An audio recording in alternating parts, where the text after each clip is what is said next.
Welcome to The Vet. This is one of those episodes that I'm literally having to just sit down and do it before I chicken out. Because I am really wanting to document this, but this is one of those things that's pretty private for me. This is something that I would normally just do in my own little private bubble. I would absolutely be doing this work and this process that I'm going to talk about here right now, but I wouldn't be sharing it with people necessarily. However, I've committed to really documenting my process this year, and I am in a pattern that I am getting more and more awareness about, and so it deserves to be documented. So I'm going to do that, even though it feels like I'm sharing a deeply personal part of myself. So again, I am not operating from any kind of script.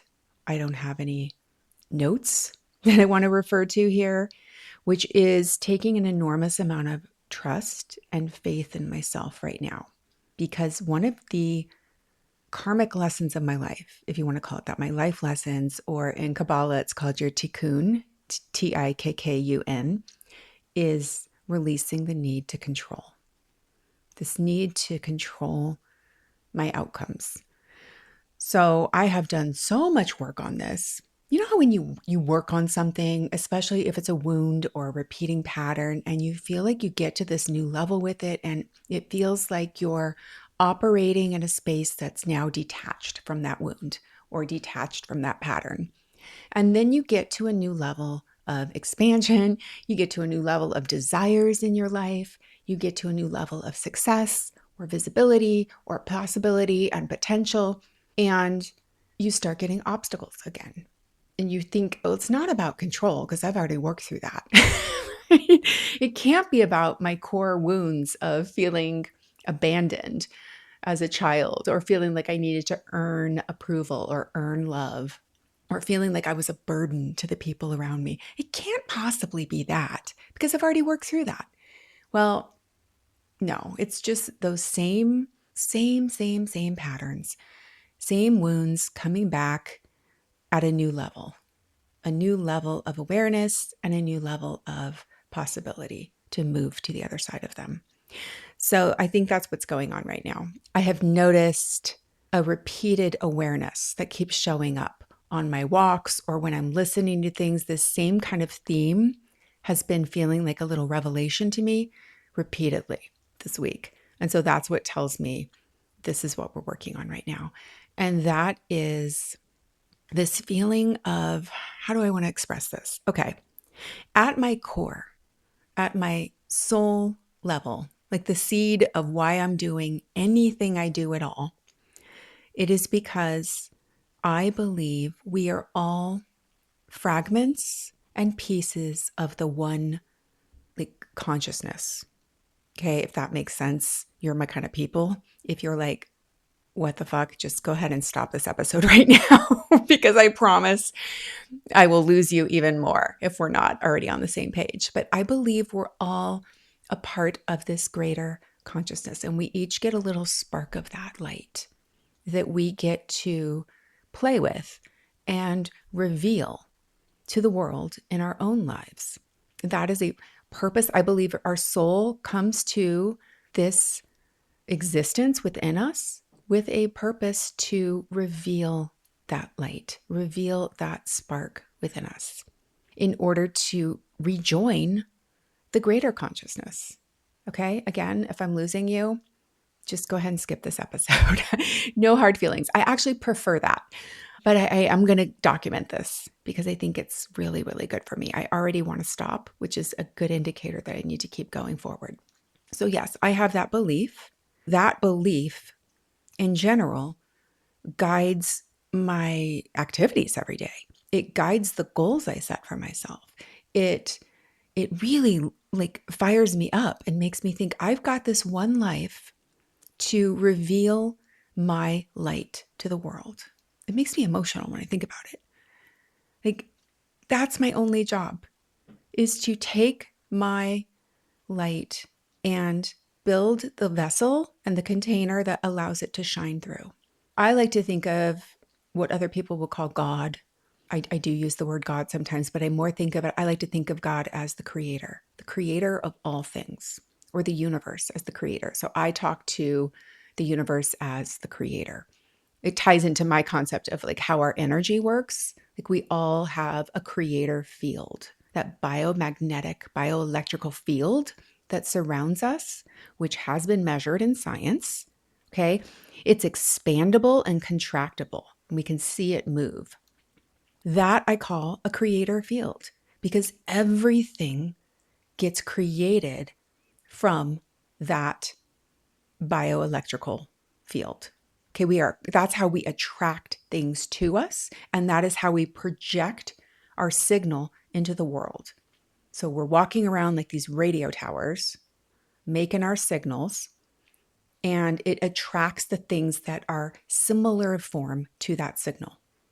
And so I like to think of my life as waking up every day to remove as much static as I can from my personal signal so that I'm super clear and crisp to attract the people and the opportunities and the situations and the circumstances and the synchronicities that are in alignment with my actual creator field, the things my soul is here to create. Okay, so that feels to me like the purpose of my life. Again, I don't have to know whether or not that's actually factually true.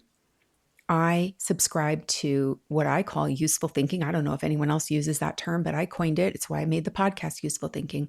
That thought itself is super useful to me. It helps me flush away all the crap that tries to pull me away from my purpose, what I feel like my purpose is. And so the trap lately that I have found myself in, and I think I know a lot of people like this too, when you care so much about putting your signal out into the world, when you care so much about making an impact, and I just care so deeply that I actually accomplish my goal of revealing my light, and not for any kind of sake of recognition. I actually would prefer not to be recognized, yet I'm willing to be as visible as I need to be. That's kind of where I am with that. But so it is not driven from this feeling of I've always wanted to be famous, or I've always wanted to have a giant audience, or I don't know. I do see myself with a big audience on some level, but I don't know why I'm going down a sidetrack here.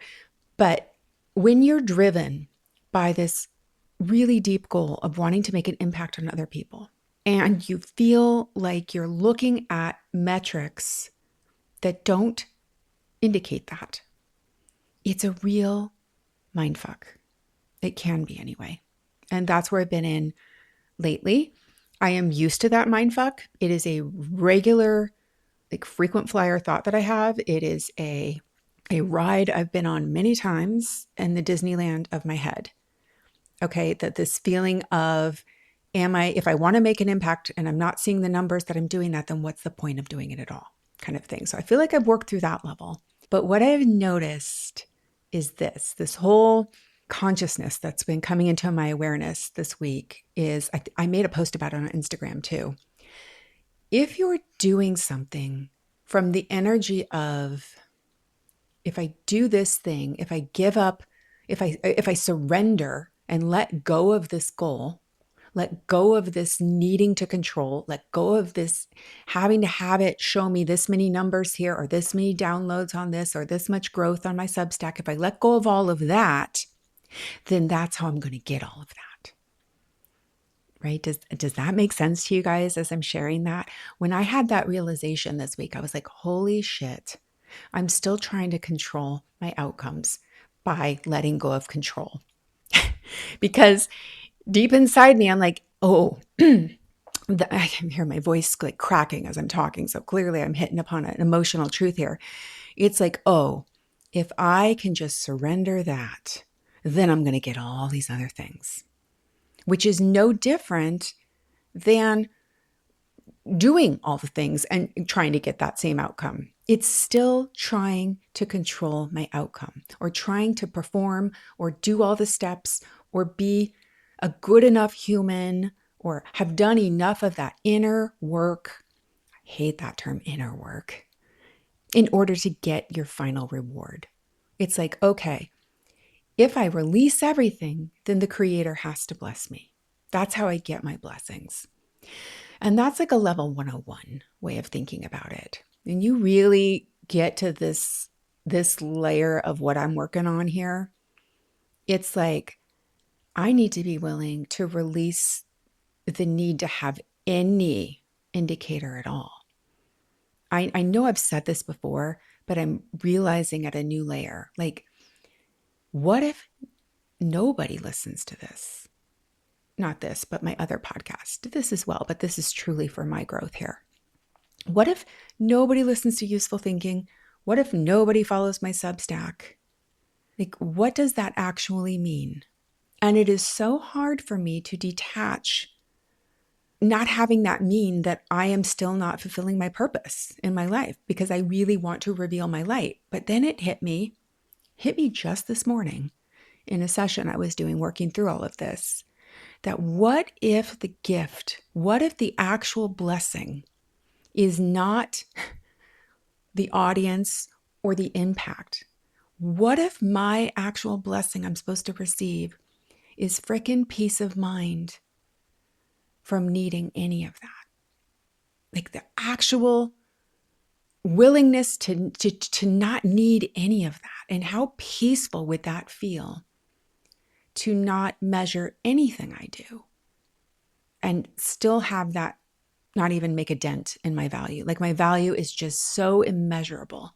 I'm not saying it the way it came through in my own consciousness this morning, but what if the gift is truly the peace of mind from needing to measure anything at all? Like, can I live in that space? Even then, there's still this feeling of, ooh, if I could get to that level, then I'll have all my blessings come through. Then I'll have all my abundance. And I'm like, okay, let's just sit with the possibility that maybe you're one of the people in this world who are meant to see everyone else get these big audiences and see this big growth, and you never do. What if that is your soul's destiny? And I immediately was like, in my little prayer to the Creator this morning, I was like, don't make me one of those people. I don't want to be one of those people. That seems like pain, having to just want something so deeply and never see it realized. So that's literally what I'm working through right now, literally capturing it. And I'm trying to just sit with the discomfort of never being recognized at all, never having my work. I'm going to start crying. Oh, why am I documenting this? Because it's important. Okay. Hopefully 83% of you have already left the episode, and there's only like 4 people listening to this right now. And if you're one of those 4, you know exactly how this feels. I suspect that you've been in this kind of position when you're truly going to allow yourself to sit with the possibility that maybe you don't get it, which kind of goes against what I feel like what I teach people, which is always holding the certainty. It's kind of that certainty looks different for different people depending on their energetics. In my case, being an open head and open mind, like I am supposed to not even worry about the doubts because I can never eliminate doubts from showing up into my personal little creator field. I am open in both those areas. So I'm always going to be receiving doubts and second guessing and all of that just comes with my particular energetics. So I know that any attention I focus on those doubts is not feeding anything. For me, the certainty is that I get to have what I get to have. I just get to have it. And not because I did anything for it. And at the same time, you can't just sit back and not do anything. But the action to do the thing truly has to come from that spot and that place within you that is soul driven. And that alone is what is going to make it worthwhile. Not any result that comes from that. It is the doing of the thing from the energy of pleasing your soul, of satisfying your soul. Okay, getting emotional again. And so I found myself like just thinking back to being a child and wanting so much the approval of my family, of my parents in particular. I was not a child who ever heard, I love you. And I don't want to say that. I do not want to make my parents sound bad. They are amazing, amazing parents. They gave me safety and security in many ways, but I was also very much alone. I was alone quite a lot as a child. I was the child whose parents had to be out the door to work at 6 a.m. before I was even really up. And I would take myself to school and I would come home to an empty house. And I had just a lot of alone time. So I don't know why I went down that tangent. I feel like I'm sharing too much right now. Real moment of vulnerability here. So I found myself in many ways as a child thinking that I was a burden to other people, that other people had to take care of me, that I had to just kind of look out for everything myself. And there were some other things that went on that I won't get into, but that same feeling now of wanting the creator, like wanting to do enough inner work so that the creator says, oh, now you have really stripped away all of these things that are limiting you. And so now you are really connected to me. It's very hard for me to separate, like not seeing the results with meaning that the creator or God or the universe isn't pleased with who I am or isn't yet satisfied with what I have done. And so it puts me in this mode of wanting to do more. Like, okay, I'm going to double down on this. I'm going to focus all my energy. It's part of the reason I started this whole bet was like, okay, I have been doing strategy. Let me just focus on the energy. Let me do all the inner work. Let me do all the spiritual shit. Thinking that that would then be the thing to unlock everything else. And this is the week I'm really getting to a new level of, no, there's nothing to earn here. There's no amount, because plenty of people who do jack shit spiritual work, who have never had an introspective thought in their life, are wildly successful. And plenty of people who spend their entire lives, I'm sure they're out there, devoted to the most holy of holy pursuits, like devoted to improving the world and building everyone up around them, maybe don't have material success, financial abundance, big audiences, big growth. I'm sure there's examples on both ends of the spectrum here. So, yeah, that really wasn't the end of a sentence.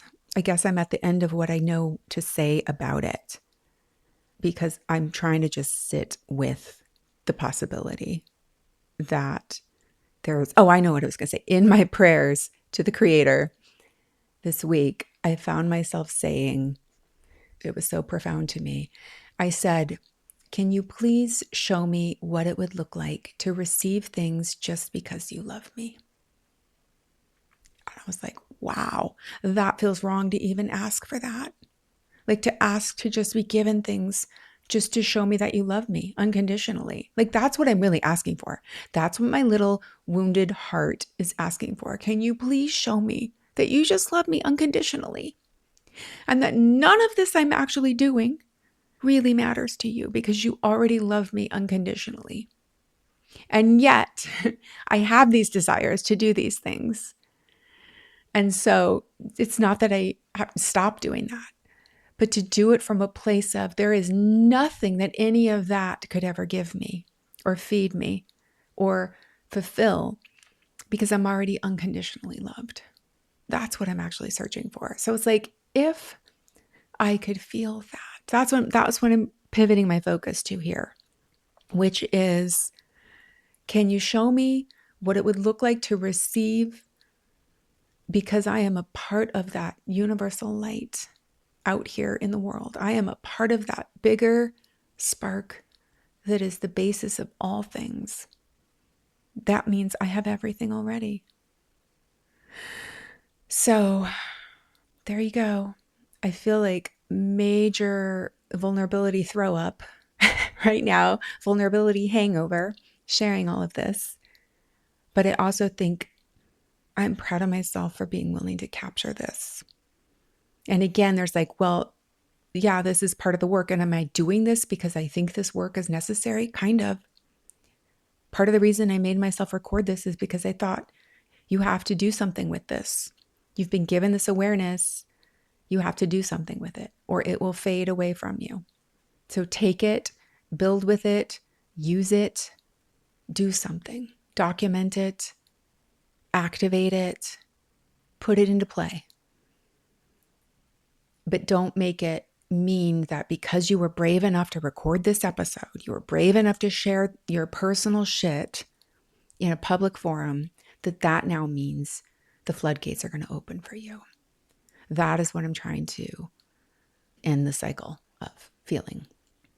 Is that if I do this next thing, that automatically is going to get me the results that I'm looking for.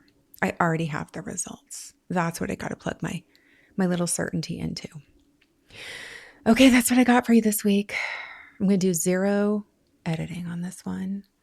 Let all my restarts shine on through. And thank you as always.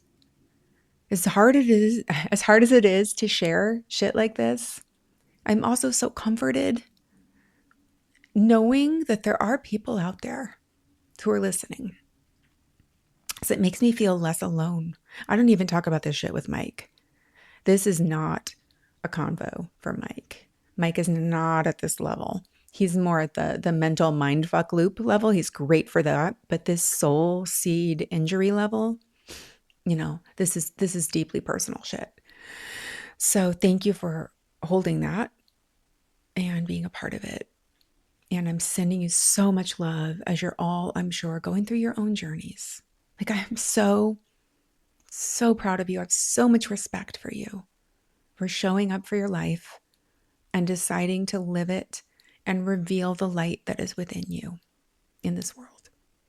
So as always, go bet on yourself.